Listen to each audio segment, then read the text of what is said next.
So Garrett, any other, strategies or suggestions you've got for either the buy side or the sell side that comes to mind? Yeah, your tax strategy begins the day that you think, I have a business. As soon as you officially have a business, you need to know your exit strategy from a tax perspective. Otherwise, you're going to lose too many things. And acquiring a business, investing in the past had always been a very passive activity. We hand our money over, we wait and hope that it works out. There's tons of financial people telling us what to do. But I just think that that's going to it's going to be problematic in a few ways. And I think it's important to say 10% of people get 84% of the gains in the stock market.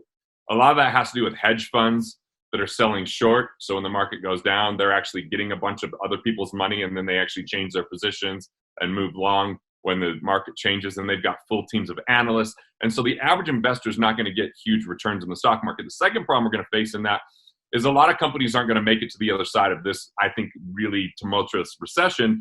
Part of it is we're dealing with technological advancement that makes really big companies slow and dangerous because they can't move with the times. And when they go out of business, they don't report that zeroed out return into perpetuity. They just replace it with a new company. So when people think they're getting 8% in the stock market, they're probably getting closer to 6% because of that, removal of that return and not showing the true nature of it.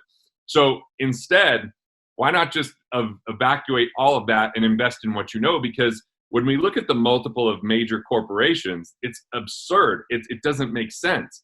But when you look at it on an EBITDA of a small company, there's a lot of deals that are going to make sense.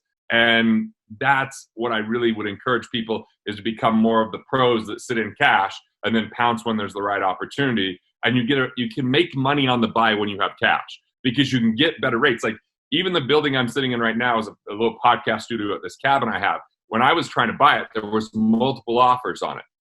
And I still got it for a little bit less than asking price, even though they made full offer because I said I can close in 9 days. I just needed time for inspection and getting my cash into my bank account and getting it off to them. And here I am sitting with it. And I've even had offers on this place since I've owned it, and I don't have it up on listing, but people knew it was listed before. So cash is absolutely going to give you a major opportunity. And when you can buy businesses that cash flow from day one, cash flow is so much better than retirement plans, and making money on the buy is a much better philosophy than speculation over 30 years.